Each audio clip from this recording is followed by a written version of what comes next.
Hi guys, welcome to Living Out Loud, and today I'm going to talk about a memory that I was recently thinking about, and to kind of tie into the rest of like my story that I'm wanting to kind of talk about. And most people will probably say that this memory, to them, if they've never heard of this before, would be probably one of the scariest moments of their life, and not only my life too. But so back in January of this year, unfortunately, I ended up in the hospital due to a seizure. And that was probably one of the scariest moments of my life because it had never happened before. And so that kind of added a little bit more of,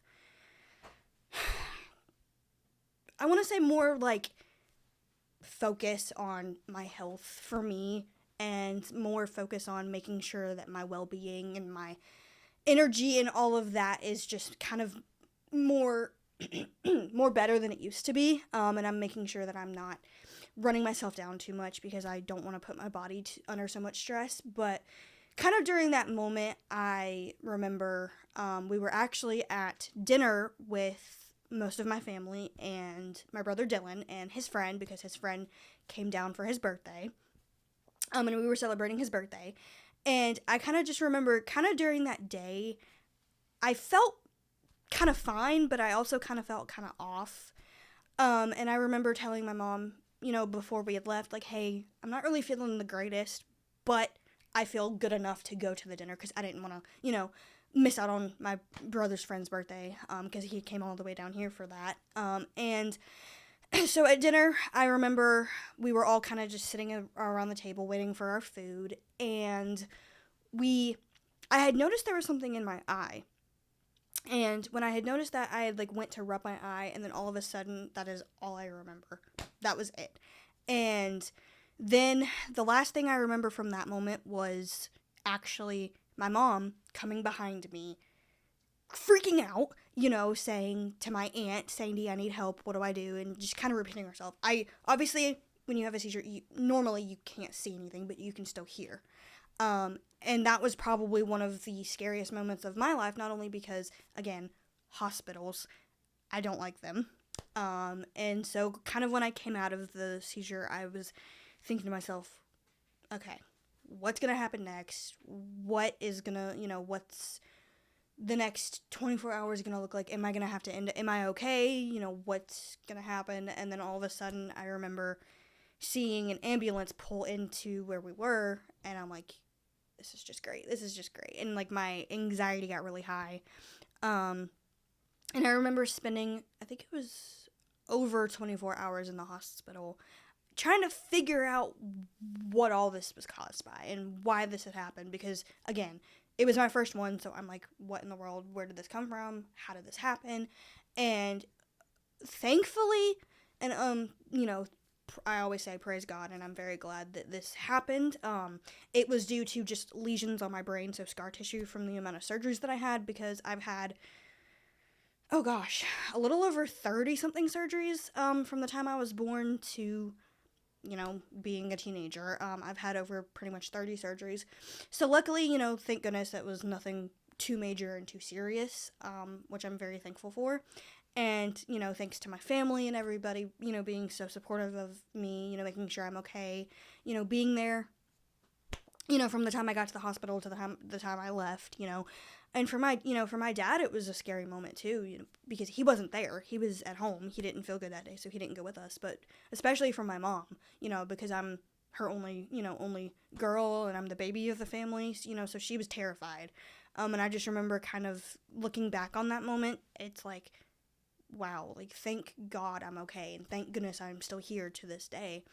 And you kind of just also, my advice to a lot of people, because I've been getting questions a lot on how do you stay strong through everything you've been through.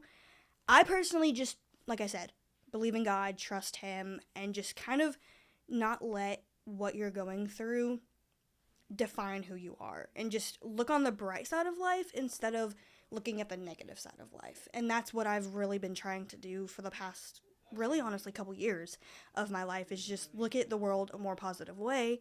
And I did want to give a shout out to somebody who has made me realize that now, which is my teacher, Miss Nikki, at school. She has given me, a lot of courage to look at the positive side of life now, along with my family. My family and her, they are my biggest supporters of my life and anything and everything I want to do, especially my brother. He also is one of them, and he's, one of my closest siblings that I have, that I see every day. But recently, like I, was saying, I've really, really, like, trying to focus on looking at the world at it as a less negative place, because yes, this world is crazy, this world is rough, it's crazy all over the place, and people are going to judge you, and people are going to be mean to you, and people are going to kind of just look at you as like you're not even a real person. But in reality, we're still human. Yes, we have our challenges, yes, we have our our issues, and yes, we have our disabilities that we deal with, but we have to remain true to ourselves and realize, hey, we're still human, so why is everybody treating us like we're not? And I want people to realize that we are 100% human, and we matter, and our feelings matter, and people with disabilities, whether it's, spina bifida like myself or anything in general, we matter. And I want people to realize that. And yes, people realize that, but I want other people, and even, folks that have, a disability and everything, that you guys may be watching this, I want you guys to realize that we matter 1000%, and we are just as important as everybody else in this world. And I want everybody to realize, to know that, and to know that you guys, we are all seen, heard, loved, no matter what, 100%. And I just want everybody to know that. But one more thing I want to also touch on before I do this is for the past couple years, I've realized recently that, being in a wheelchair is not the hardest thing that anybody can do. Yes, it may look like it, because there's limitations, for some people. For me, I can't walk, I can swim a little bit. It's not very easy for me, but, yes, there's limitations, and yes, there's things that I can't do, but there are things that I know that I can do no matter what. Within those limitations, I still realize, okay, I can do the things I want to do, and I can do the things that I put my mind to no matter what. And that's something that I have to realize from not only myself, and I want everybody to know that no matter what you have going on in your life, that you can do what you want to put your mind to. If you just go for it and push for your dreams, you guys will be so much happier in life for chasing your dreams. So, thank you guys for watching, and I will see you again soon.